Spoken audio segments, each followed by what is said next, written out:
morning. Today we're going to start our second unit on functions. The first thing we'll look at is just an introduction to functions. Some vocabulary we need to go over. First, a relation. A relation is a set of any ordered pairs.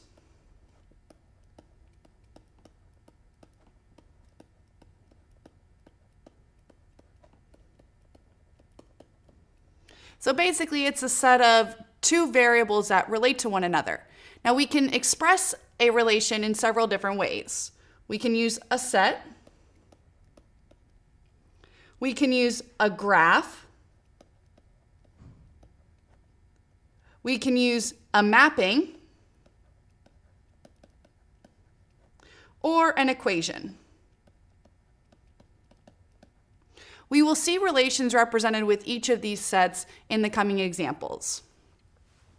When we talk about a relation, we oftentimes reference the domain and range. Many of us have heard these terms before. Domain we think of as the x values. What I want you guys to do is start thinking about domain in a little bit of a different way. We want to think of domain as the input to our machine or our function.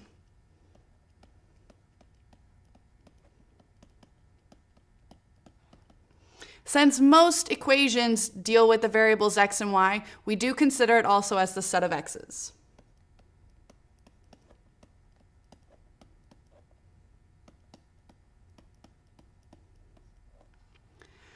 The range we think of as the y values. But again, if we think about a machine, we think about an input and then an output. So as our definition for range, we're going to use the set of outputs. And again, since traditionally we use x and y as our variables, we will also add that these are the set of the y values.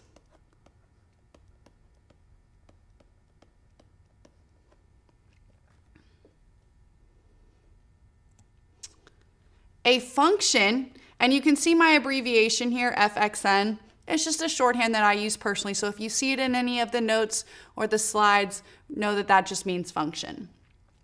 A function is defined as a relation in which every element of the domain is mapped to exactly one element in the range. Now that's our technical definition. That's what we see in textbooks. But what does that really mean to ourselves in our own words? Let's think about this. It's a relation in which every element in the domain. Our domain is our x values. That's what we think of.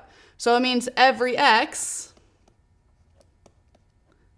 is mapped to exactly one element in the range.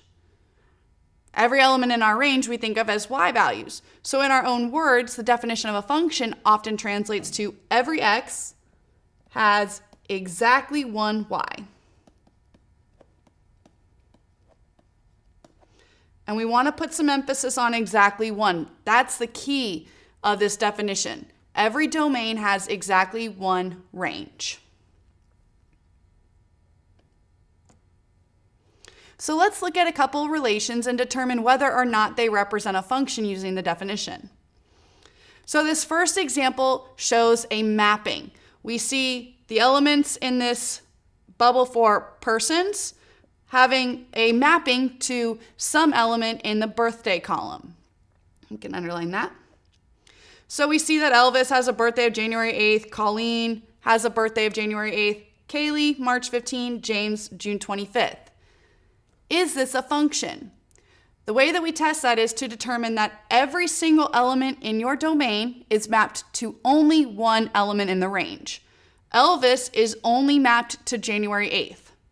Colleen is only mapped to January 8th. It doesn't matter that they're mapped to the same value. What matters is that each of these in the person column is mapped to only one in the birthday column. Kaylee is mapped to March 15th. James is mapped to June 25th, so this is a function.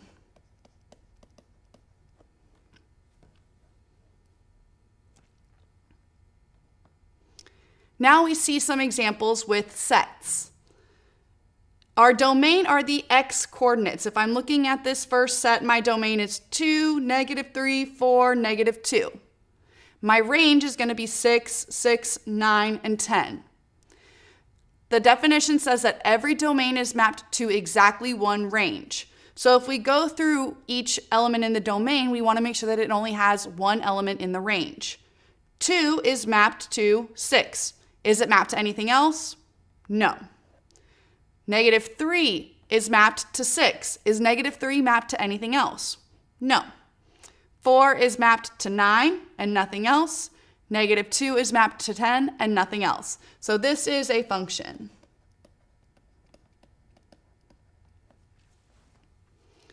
In our next example, when we look at the first point, our x value is -2. In the first point, -2 is mapped to 4. But in the second point, -2 is also mapped to 6. So this one element in the domain, -2, is mapped to 2 different y values, which makes this not a function.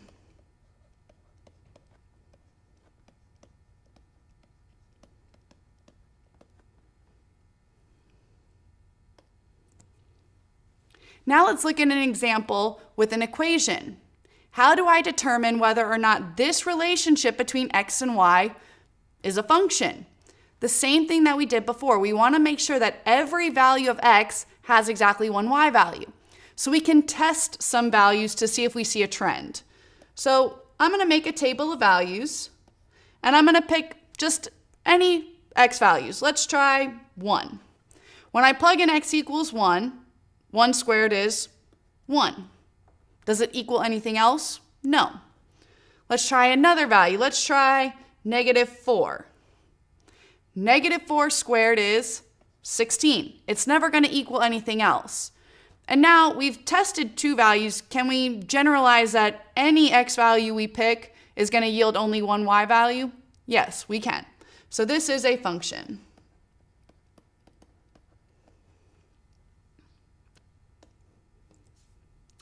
Y squared equals 4 minus x squared. We're going to use the same technique. We're going to choose values of x and find their y values. In this one, what we want to do first is solve for y. It's going to make filling in our table of values much easier. So in this equation, to get y by itself, I need to take the square root of both sides. If you recall from a previous lecture, when we draw the square root, when we physically add the square root when we're solving, we also have to add the plus or minus. So now we have y is equal to plus or minus the square root of 4 minus x squared. Now that y is by itself, we can set up a table of values and start testing values of x. I'm going to start with 0. When I plug in x equals 0, simplifying under the radical first, 4 minus 0 is 0. The square root of 4 is 2, but because I have this plus or minus, I have plus or minus 2 as my y value. This generates the following order pairs: 0, 2, and 0, -2.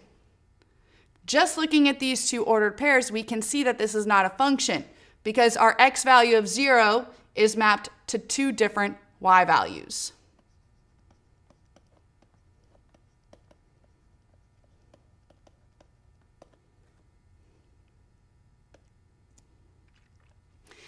If we can verify that an equation is a function, then we can express it using function notation. The y that we use in an equation is then replaced with f of x, but they're the same thing. In function notation, that value inside the parentheses is our input. In other words, it's what we're going to plug in for x.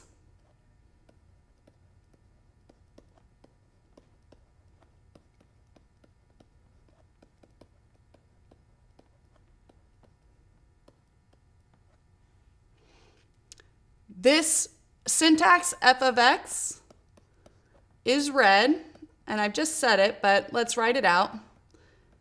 F of x. That's how we read that. Those parentheses no longer mean multiplication.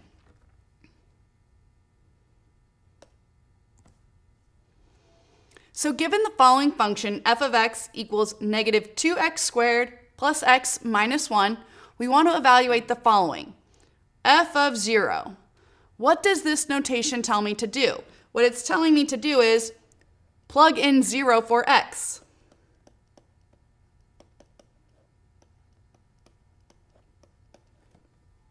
So when I do that, I have -2 times 0 squared plus 0 minus 1. Now we simplify according to the order of operations. 0 squared is 0 times -2 is 0 plus 0 minus 1 is -1. So when we plugged in 0, our output was -1. The ordered pair that we have just generated, our x was 0 and our y value is -1. F of 1. This tells me to plug in 1 for x.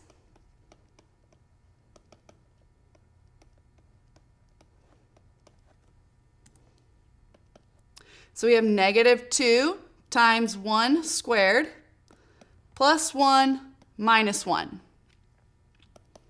1 squared is 1 times -2 is -2, and the plus 1 and the minus 1 sum to 0, so we don't need to include that. So when we plug in x equals 1, we got -2, generating the following ordered pair, 1, -2. In example C, we want to be very careful because now we're substituting a value that is negative.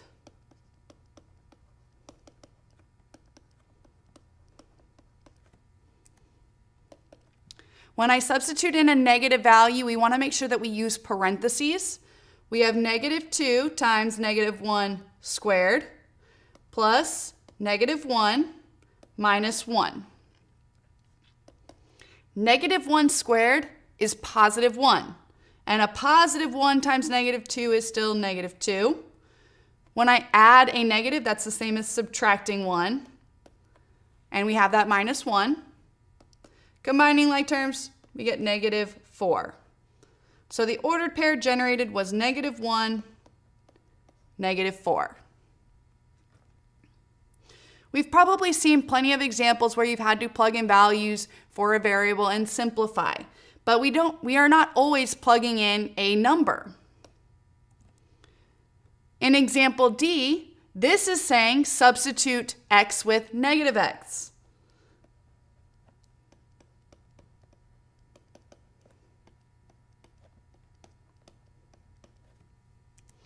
Just as I had mentioned before with the -1, since we're substituting in something negative, make sure that you guys are using parentheses. So we have -2 times -x squared plus -x minus 1. Now we can probably already tell that when we start to simplify this, this is not going to yield a number as our final answer. -x squared is the same as +x squared. So this simplifies to -2x squared. When we're adding a negative, that's the same as subtracting minus 1. So this is our solution when we plugged in -x, when we substituted in that -x for x in that function. In example E, now the negative is out front. So what does that mean? That means we're taking our function f of x and we are multiplying it by -1. Multiplying by -1 is the same as just putting a -1 outside of parentheses, -2x squared plus x minus 1, and then distributing that -1 to all terms. So we get +2x squared, negative times the negative is positive, minus x plus 1.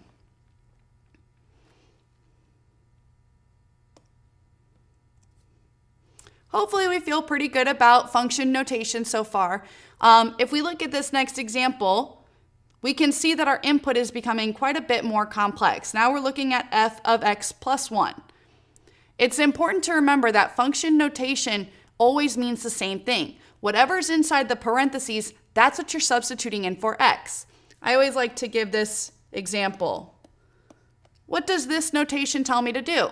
This says plug in a smiley face everywhere you see x. Even though that doesn't mean anything to us, every time we see this notation, it's telling us to take what's inside the parentheses and substitute it in for our variable. Just like f of heart. Plug in a heart everywhere you see your variable. So back at f, example f of x plus 1 says that we want to plug in this whole thing, x plus 1, everywhere we see an x. So we have negative 2 times, now there's our x plus 1. And that whole thing is being squared. Plus, there's our x plus 1 that we're using to substitute in, minus 1. And now we simplify. The rest is just algebra, basic algebra. Using our order of operations, we need to evaluate exponents first. So we're going to have to take x plus 1 squared and FOIL that out.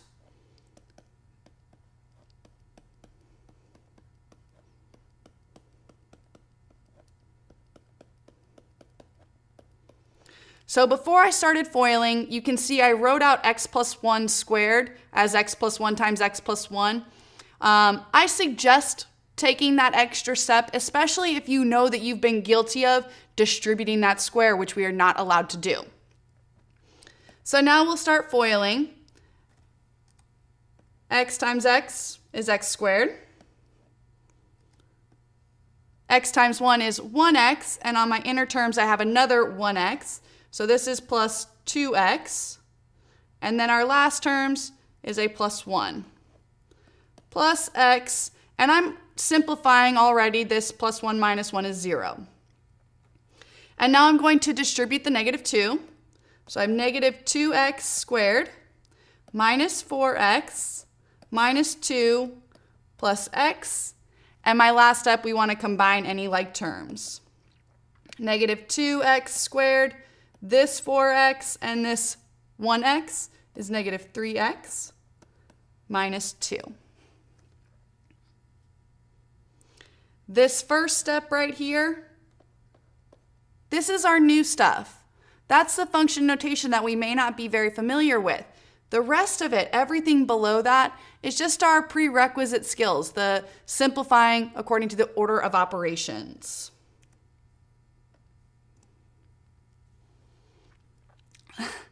So here we have an expression, f of x plus h minus f of x over h.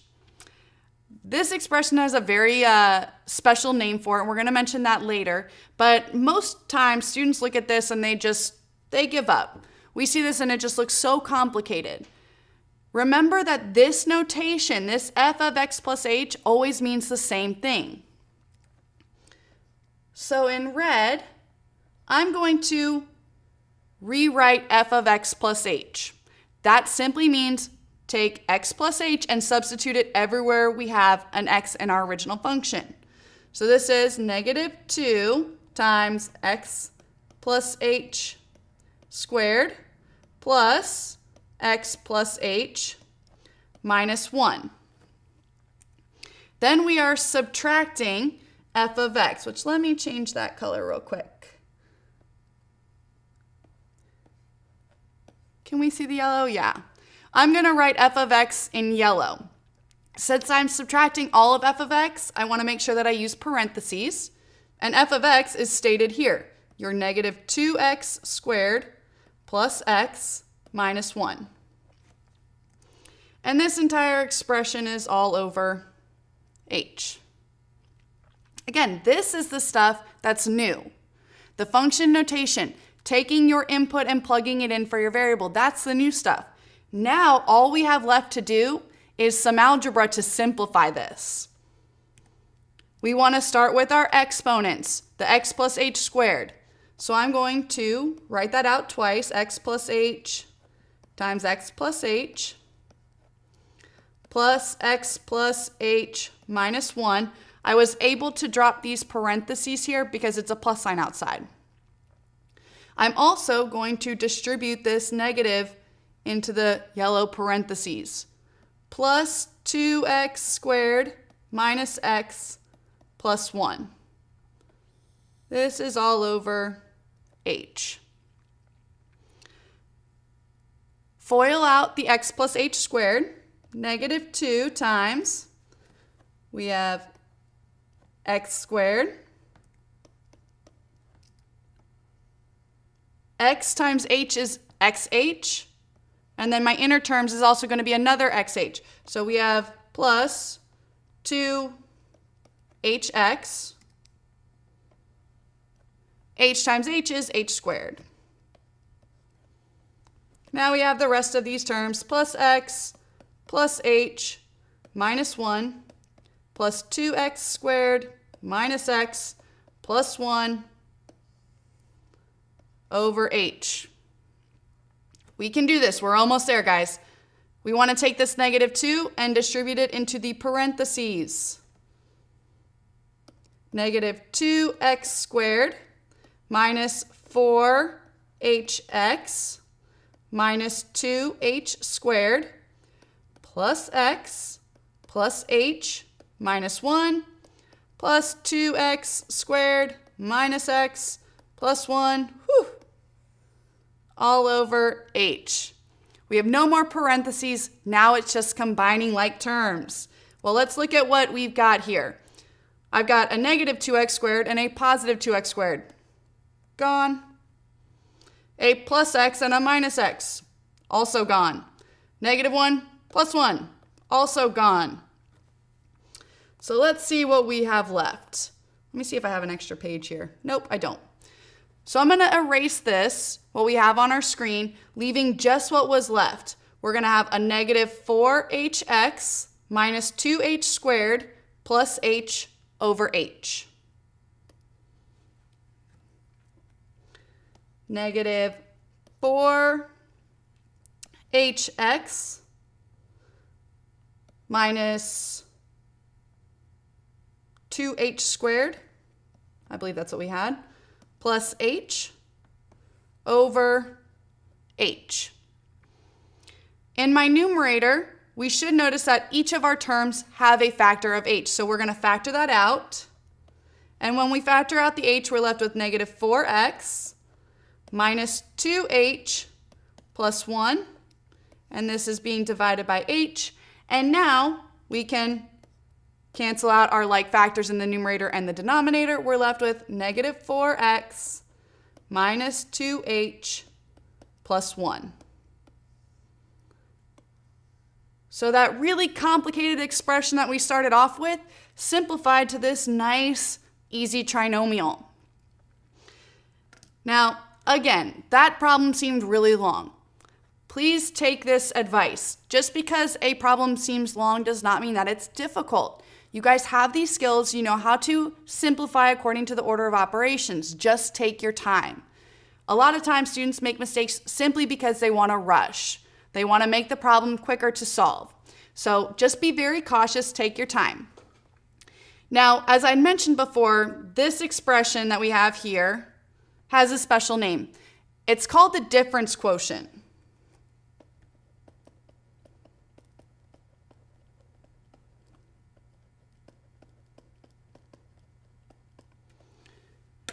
And what's really cool about learning this now is that you're actually learning a little bit of calculus.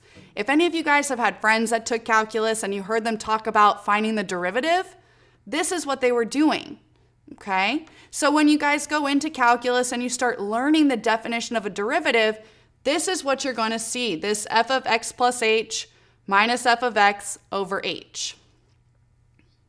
That's pretty cool, I think.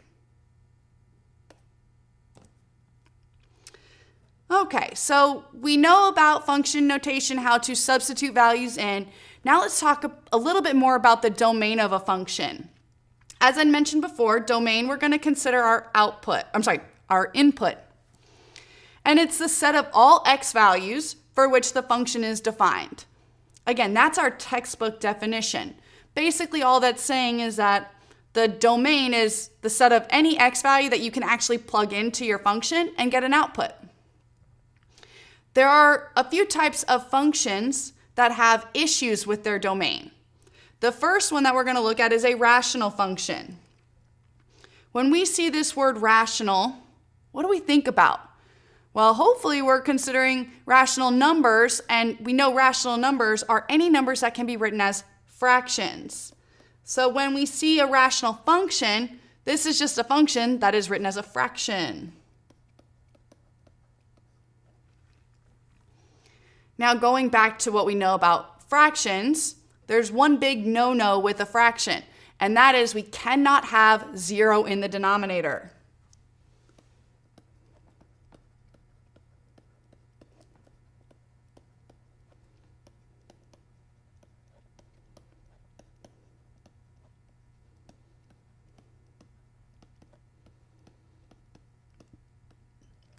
So when we're trying to determine the domain of a rational function, we want to exclude any values that make your denominator equal 0.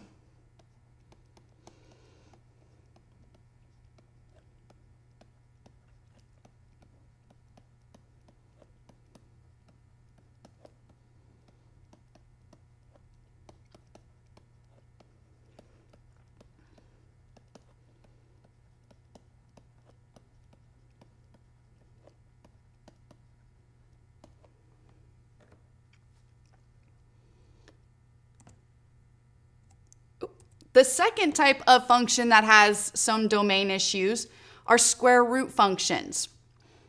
When we think about the rules for square roots, the rule that comes to mind is that we can't take the square root of a negative number.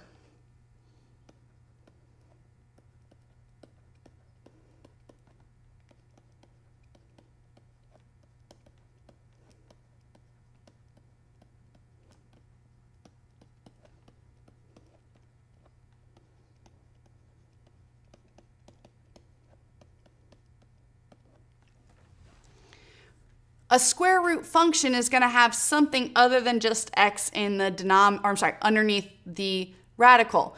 That part that's underneath the radical, we call it the argument. Now, if what we're taking the square root of can't be negative, what does that mean it must be? In other words, what's the opposite of being negative? Most of us respond with the word positive, which is only partially correct. If you are not negative, or if a number is not negative, that means it is 0 or positive.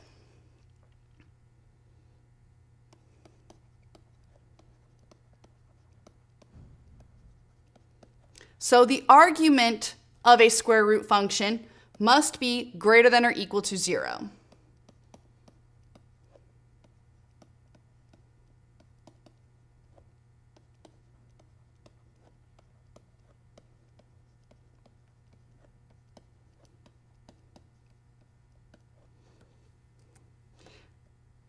Again, that word argument is referring to whatever we are taking the square root of. So what's underneath that radical? There are some other functions that we will learn about later on in this course that also have domain restrictions, but for right now, we're only going to be dealing with rational functions and square root functions that have issues with domain. So let's try to find the domain of a function. Our first function, f of x equals x squared plus 2. We know two types of functions that have domain restrictions: rational functions, square root functions. Is f of x either of those? It's not a rational function, there's no fraction there, and it's not a square root function, there's no square root. So that means there are no domain restrictions.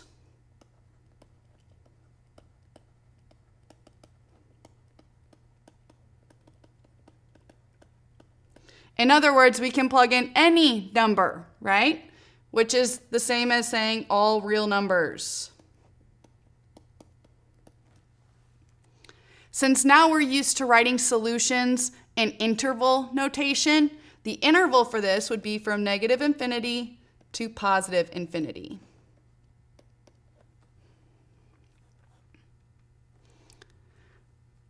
When we look at example B, right away we recognize that it's a fraction, it's a rational function. So we're trying to find out, where does my denominator equal 0? Where does x squared minus 4 equal 0? What I would like you to do first is factor the denominator, x squared minus 4. hopefully we remember that this is a difference of two squares. So it factors to x plus 2, x minus 2. You don't have to find the domain by factoring this denominator, but you do in many cases, so that's why I wanted to practice that. So now I'm looking at where this denominator is equal to 0. If I plug in a -2 here, -2 plus 2 is 0. 0 times anything is 0. So x cannot equal -2. Likewise, in the second factor, if I plug in +2, the second factor will equal 0, making the entire denominator equal to 0. So we have two restrictions, -2 and 2. We can state domain a couple different ways. This way right here is just called stating restrictions.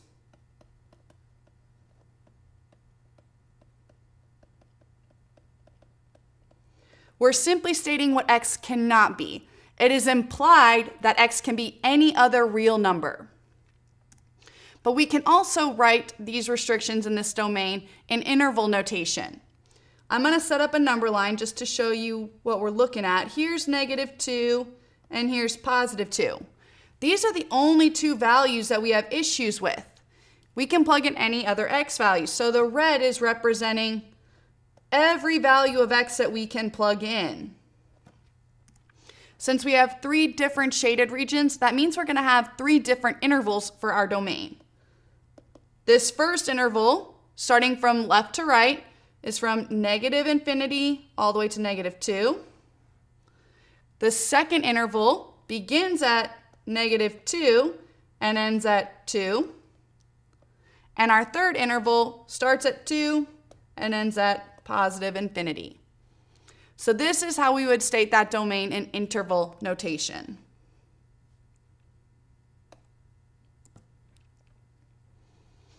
F of x equals the square root of 3x minus 12. This one we recognize as a square root function.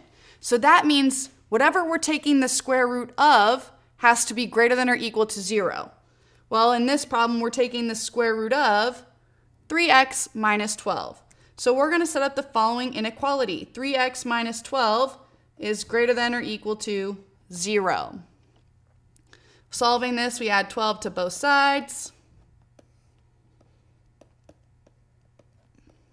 and divide both sides by 3.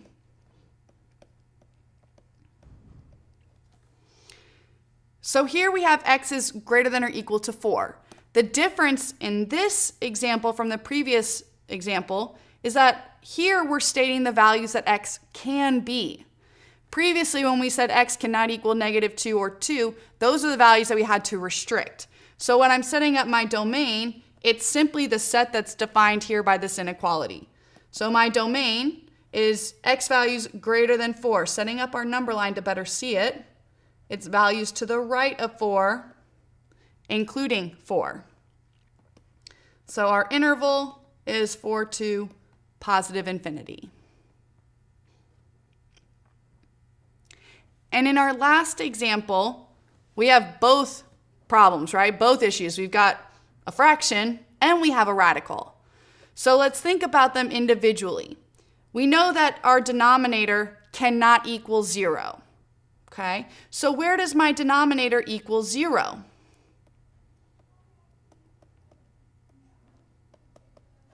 If I square both sides, I get 9 minus x equals 0. Adding x to both sides, we get x equals 9. This is where my denominator equals 0, so that's actually a value that x cannot be. Now we also know that this has to be greater than or equal to 0.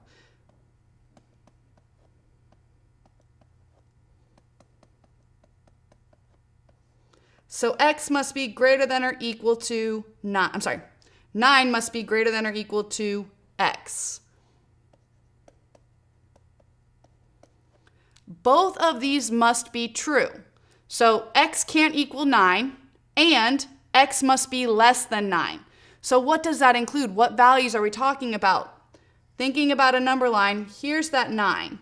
We know that we've got to be less than 9, so we're over here. The question is, can we include 9 in our domain?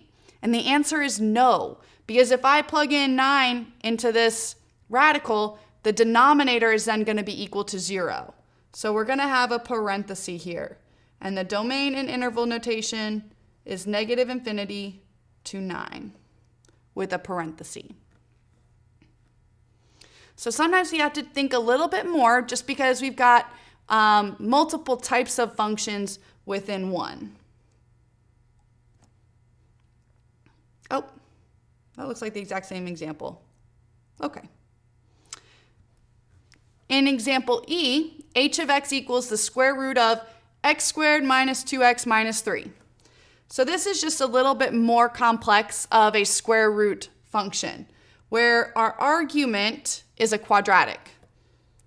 The way we find domain is exactly the same. We set our argument, x squared minus 2x minus 3, greater than or equal to 0. Hopefully, in Unit 1, we remember that we solved quadratic inequalities by using a sign chart. We're going to start by factoring.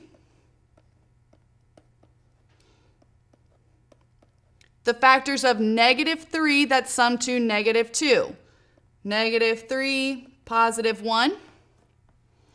And we're going to identify our zeros. The zeros of this polynomial, x squared minus 2x minus 3, are 3 and negative 1. We use this to set up our sign chart, negative 1, 3, and we're going to test a value in each of our intervals. So a value less than negative 1, let's plug in negative 2. Negative 2 minus 3 is negative. Negative 2 plus 1 is negative. And the product of two negatives is a positive. A number between negative 1 and 3, x equals 0. 0 minus 3 is negative. 0 plus 1 is positive. When I have a product of a positive and a negative, the sign is going to be negative. And a number greater than 3, x equals 4. 4 minus 3 is positive. 4 plus 1 is positive. The product of two positive numbers is a positive. We're trying to figure out, again, where this quadratic is greater than or equal to 0. So that's where it's positive. So we've got this section and this section. Now we consider our endpoints. Are we going to include negative 1 and 3? In this case, yes, because it's where it is greater than or equal to 0. So our domain and interval notation, the first shaded region is represented by negative infinity to negative 1. The second shaded region is represented by 3 to infinity. So any value in either of those intervals will be defined in that function.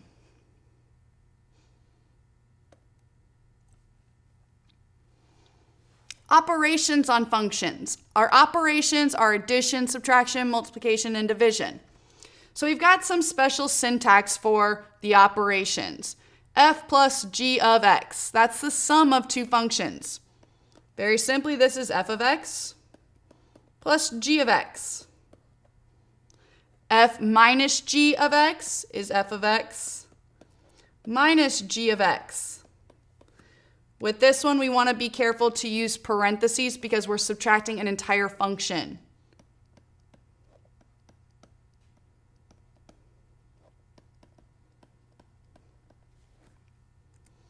F times g of x is f of x times g of x. And f over g of x is f of x divided by g of x, provided that g of x does not equal 0. Because now we're creating a rational function, our denominator cannot equal 0.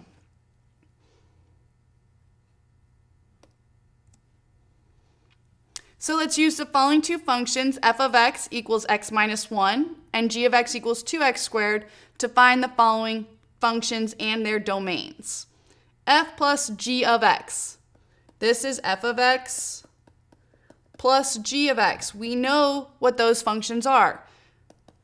X minus 1 plus 2x squared. Now we can leave it like this because there are no like terms, but the standard form, we have our exponents in decreasing order. So we would write this 2x squared plus x minus 1.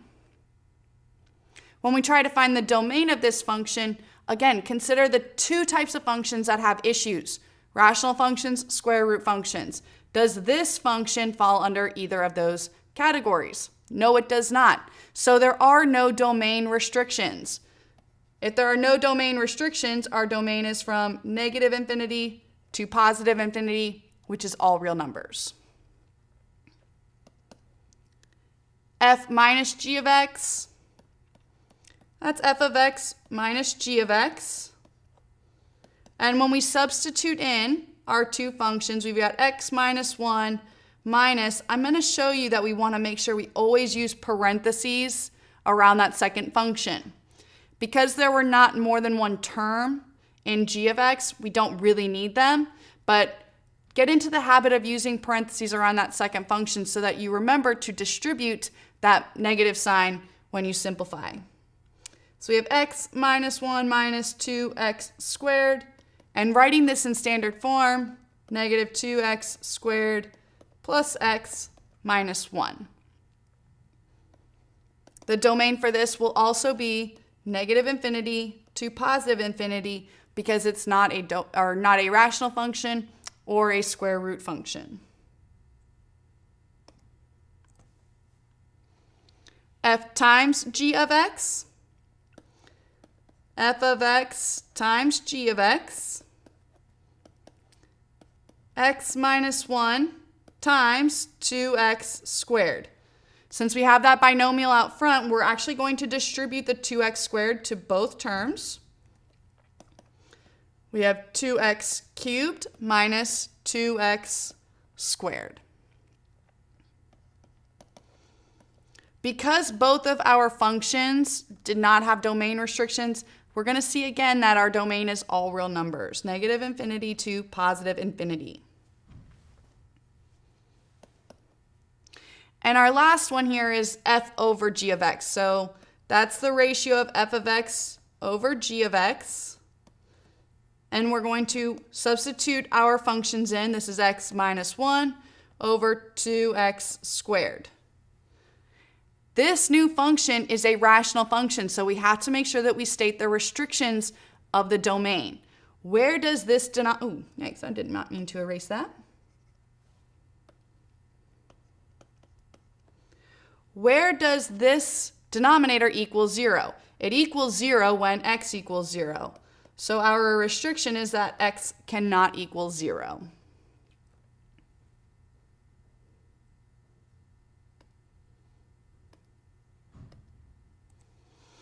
Now we can also find or evaluate these functions.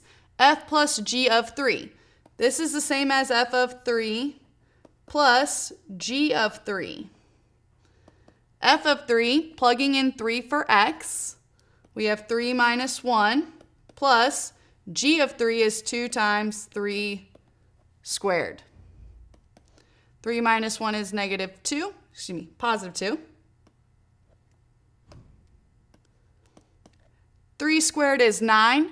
9 times 2 is 18. 2 plus 18 is 20.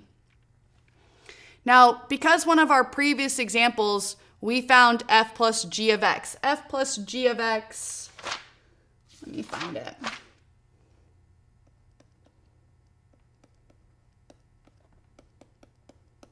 That function was 2x squared plus x minus 1. This is the function that we have, f, but now we want to substitute the value of 3 in. So here we plugged in 3 into our individual functions. We could also plug it into that new function we created previously. So 2 times 3 squared plus 3 minus 1. And we're going to get the same thing. 3 squared is 9 times 2 is 18 plus 3 minus 1 is still 20. So you can see that we can evaluate these functions as well. I'm going to skip these other ones. I think you guys can handle it. If not, just make sure you ask me questions during class. So let's look at a real life application.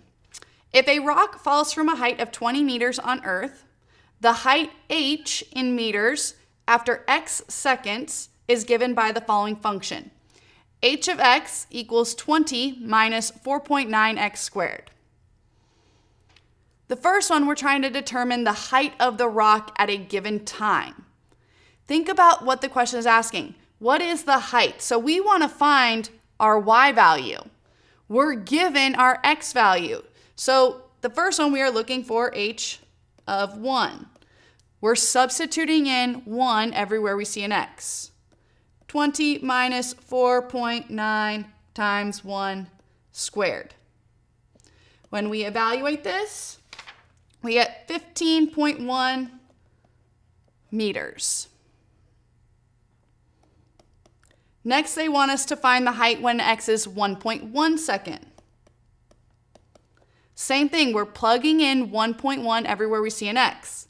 So this is 20 minus 4.9 times 1.1 squared. You can use your calculator to evaluate this. Make sure that you follow the order of operations correctly. When you simplify this, we get 14.071 meters. Anytime that we're looking at a real world application, it's good practice to check whether or not our answer seems reasonable. So let's look at the two answers we just got. After 1 second, the height was 15.1 meters.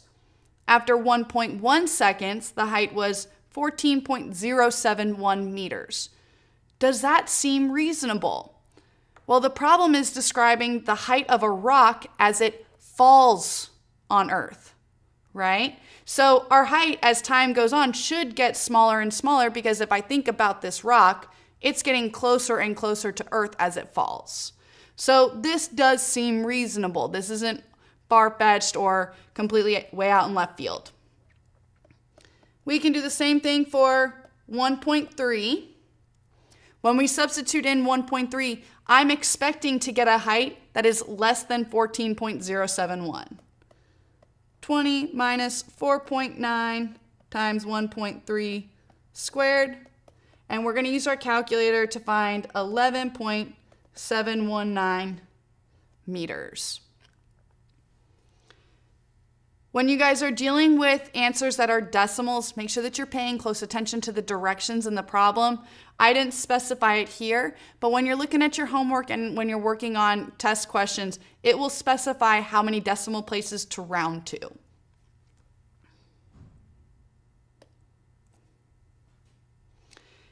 The second part of this problem is asking, when is the height of the rock 15 meters?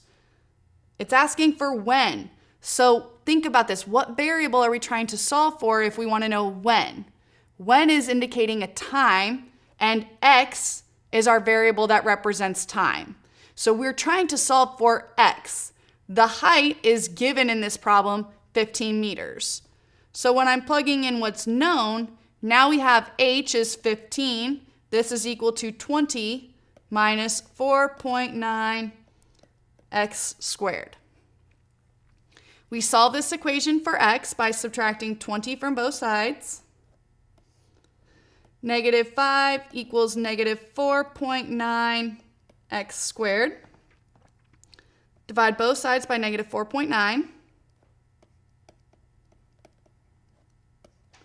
X squared equals approximately 1.020. You guys should have this ratio in your calculator. Our next step is to take the square root of both sides. What I want you to do is take the square root of the answer that's saved in your calculator, not this rounded decimal. So we get x is equal to 1.01 seconds. Now I want to talk about this step here, where we took the square root of both sides. Even earlier in this lesson, I made a comment that when we take the square root, we have to add plus or minus. How come I didn't add plus or minus in this case? It has to do with what x represents. X is representing a time. Is it possible to have both positive and negative time? No. So in this case, we only need the positive answer because the negative answer is impossible. Then they want the height, when the height is 10 meters. So same setup, now h is 10. But what do we expect as our result? If the height is getting smaller, the time should be doing what? It should be increasing, because as time increases, that's when the rock is getting closer to the ground. So let's see if we get that result. Subtract 20 from both sides. Negative 10 equals negative 4.9x squared. Divide both sides by negative 4.9. X squared equals 2.041 approximately. Again, keep that answer in your calculator and take the square root of that answer. We should get x is equal to 1.429 seconds. So we were correct in thinking that our time should be getting higher. And we would see the same thing. We'd see an increase in x when we solve the same equation for 5 meters.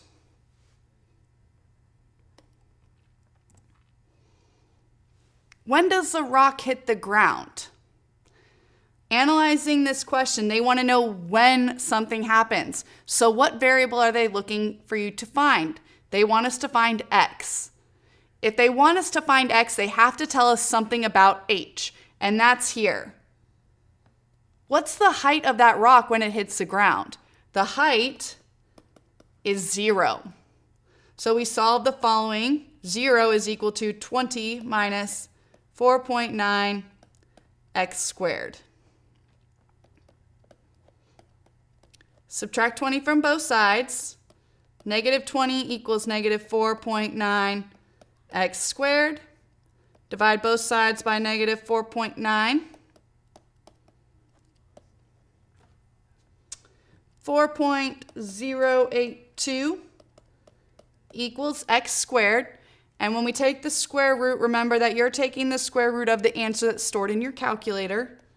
We get x is equal to 2.02 seconds. So the rock will hit the ground after 2.02 seconds. So we covered a lot in today's lecture. We defined a function. We talked about its domain and its range. We spent quite a bit of time dealing with just the domain of a function and those two special types of functions that have restrictions on the domain, the rational functions and the square root functions. We also looked at function notation.